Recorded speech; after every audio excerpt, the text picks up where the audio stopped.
Hello and welcome to another episode of Off the Rock with me, John Ferguson. And today we get a semi-regular guest back here on Off the Rock with Lockie from the Scrumbags pod and also working at rugby.com.au. Lockie, how you doing, mate? I'm very well, mate. It's always nice to back up after a couple of wins. Do we do all 2 games a streak? I don't know. It feels like it. Mate, it is a great time to be a Wallabies fan. It's a great time to be talking about Wallabies. It's a great time to be talking about rugby, as it always is. But it's a little bit sweeter after a win.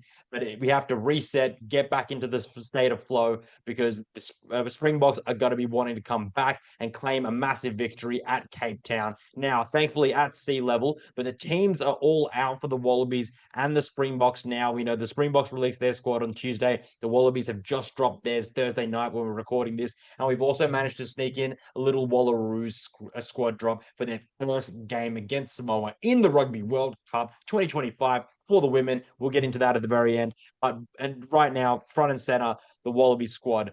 First off, is this the Wallaby squad to go back to back in South Africa for in the first time in God knows how long, Lockie? What are you feeling? I just don't know. I think today's chat might almost be more about what the Boks are rolling out than the Wallabies, given the gravity of the list that we'll get to. But this team is solid. We missed James Slipper. That is a huge out, in my opinion. He's been so effective as a starter throughout the year. Obviously, that HIA has ruled him out. So Tom Robertson is parachuted in. I'm interested in the way that they've kept Angus Bell on the bench for impact. But for me, the biggest change in this lineup is no Harry Wilson, leading from the front, hard on the sleeve stuff. And we now have a new Wallaby captain. Massive change. Yeah, absolutely. Fraser McRae becomes the 91st Wallabies captain. And this is a big move because I think many people touted Fraser McRae as the captain, perhaps ahead of Harry Wilson and even ahead of someone like Liam Wright, who was the Joe Schmidt's first captain under his tenure last year against Wales in that first test before he injured himself again. And so I think this is following in the queue of many decorated sevens becoming the captain of the Wallabies. We think of Michael Hooper and, the likes of someone like George Smith, etc. And so it's going to be quite interesting to see what kind of leader he is on the field because I actually haven't watched a game where he is the captain. So very, very interesting to see how he goes.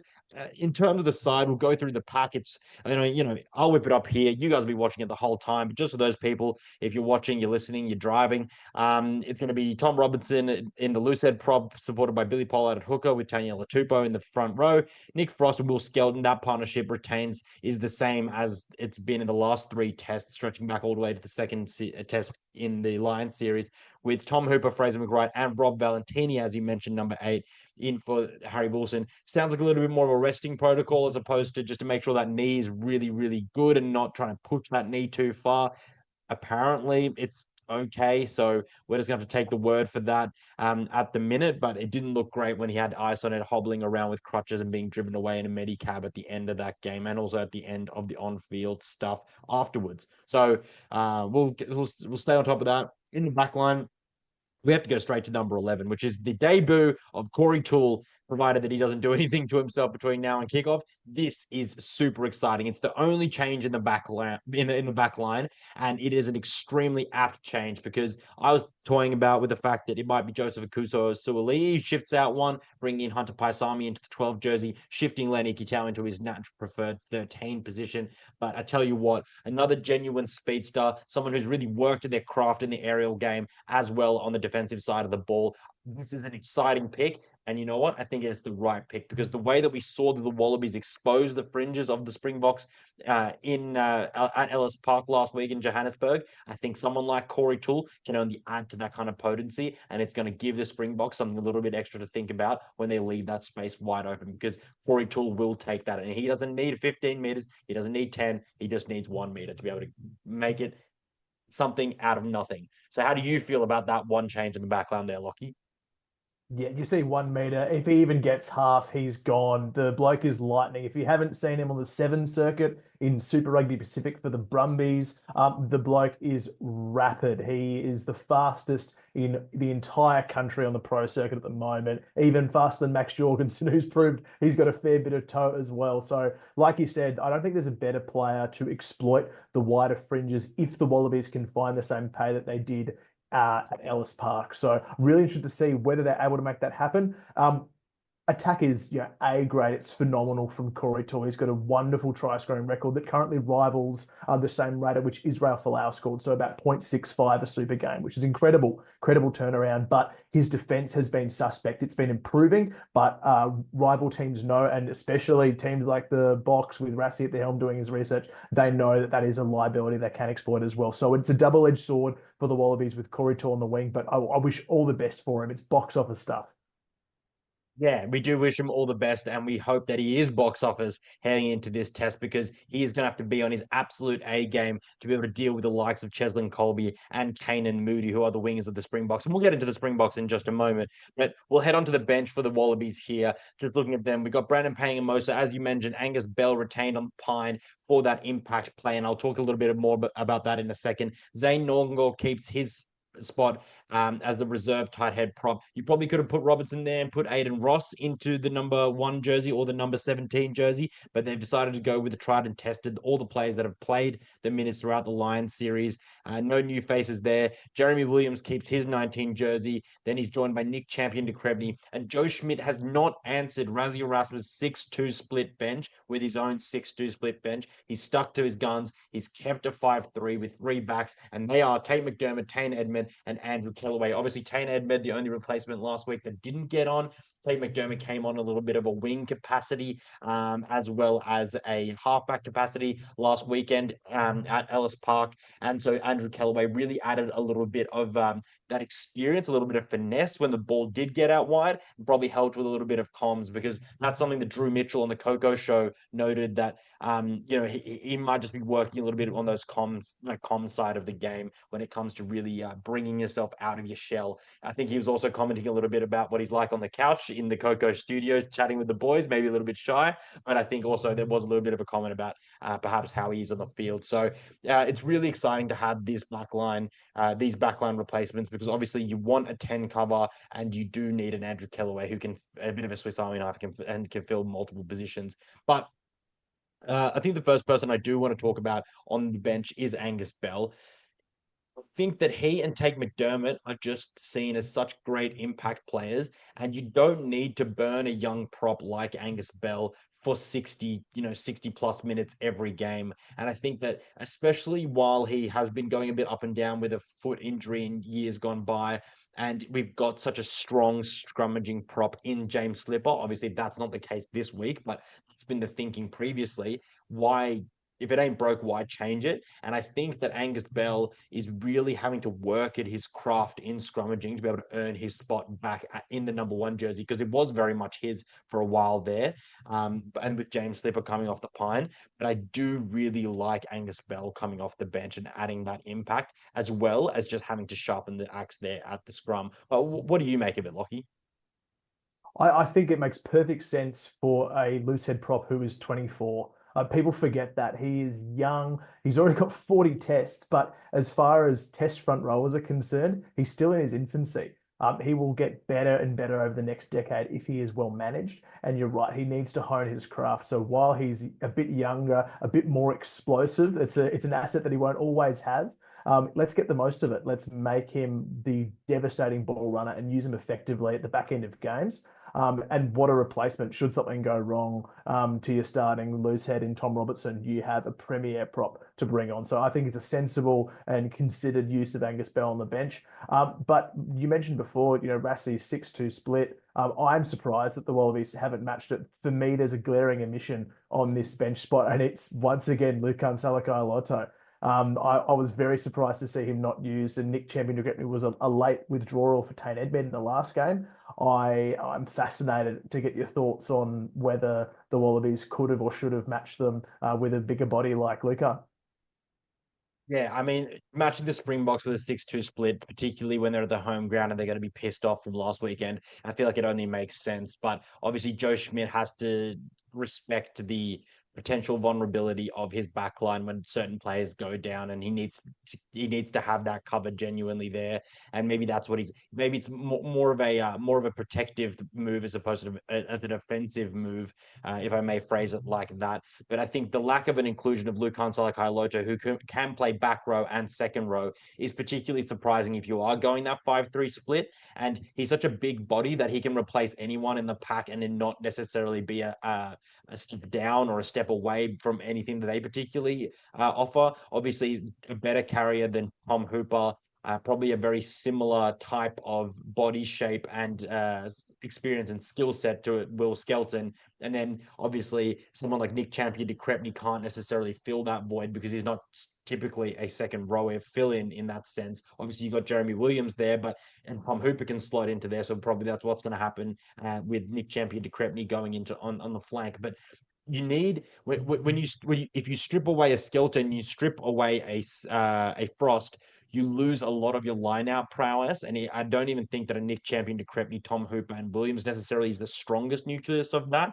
And if you put someone like a Lukhan Salakaia-Loto in there, we know that he can take a ball at full flight with one hand and just absolutely deliver it into the breadbasket of the halfback. So I'm still very shocked that this is something that's brewing, and I hope that we do get some more clarity on this as it rolls through, because honestly, he is such a good asset. He's proved himself on form against the Lions. We know now from the test that happened last week in Johannesburg that the Lions were no pushover, that was a genuine test, and the Wallabies were properly up for it. So the omission again of Lukhan Salakaia-Loto, extremely surprising, and I do hope we see some clarity on that moving forward, because it appears that it's some sort of personality thing or something. There is some sort of a rift that is kind of surrounding Lukhan from the outside, because we're getting no clarity or no word on it from Joe Schmidt himself. And we think that Lukhan's proven himself quite well in the appearances that he's had of late. So yeah, extremely surprised there. What I will ask you now about this Wallaby side before we move on to the Springboks side is what's going to happen at the breakdown, and kind of what's going to happen with the defensive set, because obviously you've got a speedster on like Corey Toole on the wing who could cover more effectively and probably stick closer to a Joseph Akuso Suoli and then chase out. So, that's going to be maybe a little bit tighter. But then also, we don't want to concede as many meters as we did last week. And we definitely don't want to concede as many points as we did. Yeah, and I think you're right. That's the perfect point at which South Africa should and will look to attack. You have an inexperienced 13 in Suaalii, giving space to his outside, and Corey Toole, who is a debutant winger who is of a much smaller stature than a lot of the bodies South Africa will look to send his way. So I think that's going to be a real challenge. And yes, it's on Suaalii and Toole, but so much of the responsibility will still fall to Lenny Hitau as that defensive organizer. So you're going to have to see even heightened comms from last week, which I think they shut down really well after that opening 20 minutes. But you're right, they certainly can't afford to drop 22 in the first 20 again. I think the caliber of player, and particularly of game driver, that the Springboks are welcoming back won't let that kind of lead slip. Yeah, no, absolutely. And we will go to South Africa now before we talk. I do have a little point to make about the Wallabies attack/defense, likewise with South Africa, but we'll have a quick look at South Africa first. So they've made 10 changes overall, whereas Joe Schmidt has only made 3 injury enforced. So Dylan Peach out, Wilson out, and James Slipper out in the starting 15, bringing in the likes of Tom Robinson, Rob Valentini, and then Corey Toole on the wing. So 3 changes made in the starting 15. I think I tipped there'd be 2, but I didn't consider necessarily Toole starting. I mean, he'd have to be changed, but yeah. So that debutant was a bit of a spanner in the works, but I love it because I'm here for it. Meanwhile, the Springboks made 10. They brought in Willie LaRue at the back. Kanan Moody obviously comes into the wing there for the injured Kurtley Aronsa. Damien Giolande comes in for Andre Esterhazen in the center midfield. Cheslin Colby on the other wing, and Andre Pollard. It is virtually a new look backline. This is so far from the big fullback at the back with the man mounted in the center. Not that Damien Giolandi is not a powerful center. He's one of the most powerful centers in the world. But it's more so that Andre Esterhazen is an absolute giant. They don't call him Andre the Giant for no reason. And then obviously Cheslin Colby, just the original scrum cap wearing absolute Blitzbok. He's just insane. And then moving in the forward, Jean-Luc Dupre comes in at number 8. Franco Mostyn onto the side. Marco van Staden on to number 7 for the injured Peter Steph du Toit. Ruan Nokia and Arhe Snyman in the second row, which is a completely new look second row. It's amazing that Evan Etzebeth has been relegated to the bench. And then you've got Thomas du Toit, Malcolm Marks, and Oxen Che. So Oxen, Malcolm, they keep their starting positions extremely strong. Before we go into the replacements, tell me what you make of that starting 15, because I tell you what, that gives me World Cup vibes, and it gives me, with a little bit of sprinkling of extra power, it's dangerous. You're so right. It is dangerous. And the danger comes from 10 and 15. You've got your dual World Cup winning game drivers in Leroux at the back, Pollard up the front. The assurity of Pollard cannot be understated. It's crazy to think that he's still only 31. Like he's still a fly half with another World Cup cycle in him, and possibly a third sip out of Bill. Dare we even consider that kind of future? So I mean, Pollard in his game sense and his assurity in the big moments is massive. But for me, Willie Leroux is the most important player in the Springboks, potentially in their professional era, because he is the primary try driver. He lays on the most try assists ever in South African history, and I believe has that record for the professional era overall. He will so often be the final pass, and he's so accurate and so clinical. So to have that kind of person come back, not that Afalele Fassi isn't a talent, but he is more of a physical talent. Willie Leroux has forgotten more about rugby than we'll probably ever learn, Fergo. So to have a genius like that at the back is everything. I love that you mentioned Eben Etzebeth being dropped to the bench. I actually see it as a promotion. Because it tells me that Rassi was not happy with the efforts of his bomb squad, and he's putting his bigger and scarier players back there. So, I mean, geez, having Etzebeth come on you with 20 to go, that's terrifying. And Yeah. to see the change also with Achia Snyman coming back in, man, it's a trophy magnet. He's done it all himself as well. Van Staten was excellent for the Springboks, one of the few players that performed really, really well at Ellis Park. And also, Feinsberg Mngomezulu is a far better player and has a far higher ceiling for me than Manny Lebok. So what a great opportunity for him to come on and repeat what he did against Australia last time around. I think this is a much stronger side, Fergo. Yeah, it's an absolutely stronger side. There's no doubt about that. Obviously, there's going to be parts of it which we are here in Australia, at least. And if you're not engrossed in South African rugby, then you're not going to know some of these names. So minus Van der Merwe, the replacement hooker, Bowen Venter, the replacement loose head prop. And then obviously we know the rest of them. They're all World Cup winning Springboks. So there's a few names in there that you're not quite as sure as well as Thomas du Toit. But you just have to know that all these guys are extremely high caliber and are taking this position of someone else that we all know as being a World Cup winning Springbok. So these guys are all of extremely high caliber, and it is going to be really interesting. Just talking about some of the game drivers that you talked about being really impressive there. So Sasha Feinberg and Ngomazulu coming off the bench, he is very much in the Finn Russell mold in that he can shrug off a mistake really easily. And I think that the Wallabies, should he come on, or when he comes on rather, really have to look at him as a individual and not as part of the team, and be like, we're going to put you under so much pressure that you can shrug all you want, but wider ramifications for the team are what's going to matter. You may be able to shrug off your own mistakes, but if he puts a kick out, if he drops a ball, etc., then resulting scrum, resulting line out, that's not going to be for him to shrug away. That means that's going to be for his team to defend. So I think that as someone like Sasha Feinberg and Gomazolu, as exciting as he is, we just have to treat him as a target as opposed to necessarily someone that we want to avoid, because he is still extremely young, extremely inexperienced by the comparisons of other players. So we just have to be able to keep playing someone like that into the game, because the more we allow him to live in the shadows,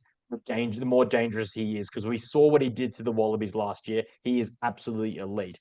And then for another player that I'd suggest that the Wallabies target is also Willie Leroux. You mentioned his prowess on attack, his prowess on defense, and his ability on defense pales in comparison to what he can do on attack. And so if you're looking at someone like Willie LaRue, if you get a Joseph Akuso Suoli, if you get a Corey Toole or a Max Jorgensen jumping up against him, I can promise you, 2/3 of the time, this Wallabies players are going to win that battle. And if they get on a one-on-one, if they get into a running race, there is no way that Willie LaRue is going to catch any one of those three players. So I think that while they've got a Kanan Moody linking with Jesse Creel and they've got Cheslin on the other side, it's going to be really interesting to see how the Wallabies work to expose someone like Kanan Moody, the young flyer on the wing, and his connection with Jesse Creel, and then also in turn Willie LaRue. I know that they're Blue Bulls teammates, so they've played a fair bit of rugby together, but nonetheless, you do have to work at the seams, and that means pushing the likes of Jesse Creel and Willie LaRue and Kanan Moody and really working that backfield like the Wallabies managed to do with their kick game last week. They really managed to put some balls behind and tease it out. And I promise you that if Willie LaRue had been in some of the spaces that Ofaleli Fussy last week had been in, he would not have beaten Tom Wright and Max Jorgensen to the ball. So it's going to be really interesting to see when you add Corey Toole to that equation as well, to seeing how the Wallabies continue to turn this Springbok side around, because it's what James O'Connor, it's what Nick White, it's what Len Ikitau is going to have to continue to do, because in an all-out gunfight, this back line is probably going to be able to deal with better with what the Wallabies are going to throw at the South Africans than what they were able to do last week. I also want to ask, maybe give me a brief touch on where you see the line out being and also where the scrum battle is going to be, because that is going to be crucial for the game, as we saw it was last week as well. But the Wallabies kind of managed to survive the scrum whilst being able to pinch some line out. How do you see it working out this week? Tough battle, huge challenge. I think we'll start with the line out, and Billy Pollard's probably the player under the most pressure from both sides. His throws just weren't landing the mark. I don't think it was so much the South African defensive pressure as Pollard's hiccups. On the same side, South Africa need to do something about Nick Frost, because he had their measure completely on the weekend. I think it was the 3 pinches, and he was over them like a rash. So it's going to be a great challenge. I really like the matchup between him and Ruan Nortje, who's an excellent line-out technician, and then you've got Arkia, who just takes it with one mitt and goes hell for leather. So that's a great battle, and I just think that the addition of that 6-2 split and having Ludiaga and Eben to come off the bench will pile additional pressure on Australia's line-out. So I expect things to stay pretty messy, to be honest. They were messy last week. I expect it to go similarly, but probably a bit more the Saffers way, and I think that'll be the case for the scrum too. Australia, in my opinion, got pretty lucky with a couple of the calls in the second half. I feel Zane Nongor was soundly beaten, and if Oxenche gets his way again and gets more reward, I expect the South Africans to be a little better rewarded this time around. So a massive shift ahead for Tom Robertson. It's going to be a huge challenge for him at loosehead as well, coming in for James Slipper, who's been so solid in that regard. I think the pendulum swings a little back towards the hosts here, Fergo. Yeah, I'm with you totally there, Lockie. I really do think that the scrum is going to be penalised heavier against the Wallabies. So we can imagine that that penalty count's going to go up a little bit there for the Wallabies. They only conceded 4 last week. We can imagine that it's at least going to be 6 this time. I think that Tom Robinson's really going to get the screws put to him by Thomas du Toit and Oxenche. Likewise, I think that Taniela Tupou did an extremely good job to be able to hold the fort there, because he was very stable against Nche. But what I actually do see is a little bit of opportunity in the replacements coming on. Zay Nongo did very well last week, and also we know that Angus Bell on his day can scrum really well against some of the best props in the world. So I do see an opportunity there in the second half when the replacements start rolling for the Wallabies to start getting a little bit of scrum parity, or at least not be able to concede those penalties, which I think they might concede in the first half. And then at the lineout, I am again actually saying this is going to look a lot worse for the Wallabies. Arhes Nyman is an extremely tall operator, and as we've both noted, he can grab the ball with 1 mitt, and that means that he gets maybe that extra 5-10 centimeters on that reach, being able to reach up with one hand. And that means that that's going to mitigate and also potentially take away Frost's height advantage. And that's something really that did allow the Wallabies to get up extra quick and be able to steal those balls. I can't see that happening with Nokia and Arceus Diamond. So that's going to be really interesting. And then when you negate someone like Frost, you start going to a Valentini and a Hooper, which again, not like Hooper's not a bad line out option, but Valentini's not exactly your ideal line out target. And then so on their own ball, do the Wallabies start experimenting again, throwing to Skelton at the front, throwing to Skelton at the back, throwing to Valentini at the back, throwing to Valentini at the front? I think that it's going to become very apparent very quickly how varied and how many different ways the Wallabies going to have to work to get the line out working. Competing is going to be fine. I trust Tom Hooper, and if when Nick Champion, De Crespigny, and Jeremy Williams to get on, great Western Force combination to be able to compete on the line out. But I just think that on our ball, there's going to have to be some sort of creativity because otherwise it's going to get pretty grim pretty quickly. And I think we'll be able to tell in the first couple of lineouts how that was going to go early on. Um, let's just go for a little bit of a prediction on this. I've got a piece coming out on Rugby Pass tomorrow, so that's Friday, about the Wallabies attack slash defense and this versus the Springboks attack and defense, and it really kind of outlines that.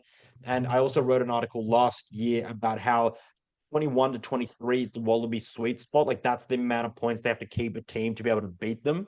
And so you go back historically, when it starts getting over that, the loss record goes like through the roof. It's something crazy. So I'm not saying that I want to concede 22 points in the first 17 minutes again, but if they can keep them to that kind of score throughout the 80 minutes, the Wallabies have, 22, 23 points in them, as we saw for most of the British and Irish Lions tour as well. So I think that as far as a prediction goes, I want to hear what you think and how this is going to go, Lockie.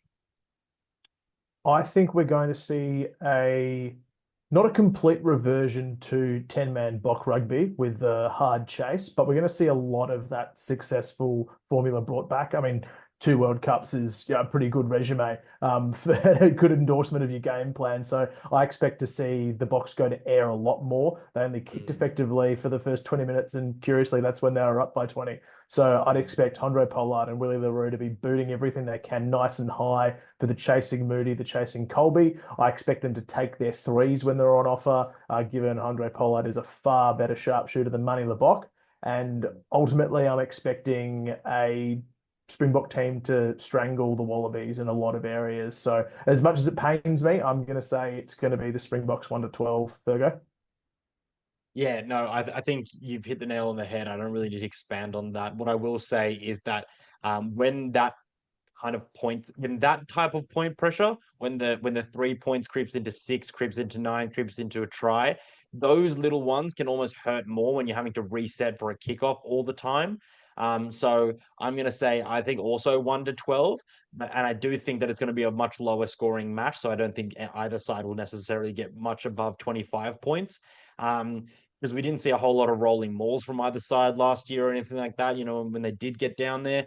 But I do think that ultimately the Wallabies are going to have to back their skill set because they're going to have to score tries. Because I don't think the Springboks are going to be conceding as many penalties as they did last week. So they're really going to have to be really disciplined in their own half, and they're going to have to absolutely take their opportunities once they get them, but also chance their arm because the Springboks are still one of the best sides in the world. So it's going to be crazy to see how this one plays out. But fingers crossed they get a result. Well, you and I, we don't think that they will. Just before we head off, we're going to touch quickly on the Wallaroos first Rugby World Cup team announcement, and that has just been dropped as well here on Thursday evening. I'm going to get that up. I'll whip that up here for you now. Lockie, you take it through me, but there is some history being made with this team naming. Yes, it's a really exciting time for the Wallaroos. For those who aren't across it, they're in Pool A, the pool of death at the 2025 Rugby World Cup, but they start with not an easy game, but a relatively more balanced game for them against Samoa. An Australia A team earlier got a comfortable victory over Samoa in Canberra, but this is the one that counts, right? So I've seen only a couple of changes. It's the two from the side that beat Wales 36-5 at North Sydney Oval at the start of this month. We've got Eva Kapani returns to the starting pack to replace Brady O'Gorman, which is a massive change. And just with the injuries around inside centre and Cotton Wooling, some of the replacements around Charlotte Caslick and having Trulene Pomare, Cecilia Smith comes back, a very experienced operator who'll partner Georgie Friedrichs as well. We do have a record for the youngest Wallaroo at a World Cup, which will be Caitlin House starting fullback. That's really exciting. And we've got co-captains for the first time in the Joe Yap era. Emily Chancellor, who's been standing in for Sirka Palu, is joined by Caitlin Leaney in the second row. So that's a huge props to Caitlin Leaney for that honour. Aside from that, it's a pretty settled back line, which we love to see. Faitala Maleka, Georgie Friedrichs, Miller Stewart, House are all pretty consistent. And then you've got that a crucial core of players there, many of whom now have over 30 caps. We reported for rugby.com.au that this is the most experienced Wallaroos squad ever, with 10 players with 30 caps and 2 with 40. So really exciting time for the girls. They'll kick off at 9 p.m. on Saturday. How do you think they'll go against Manasina, Fergo?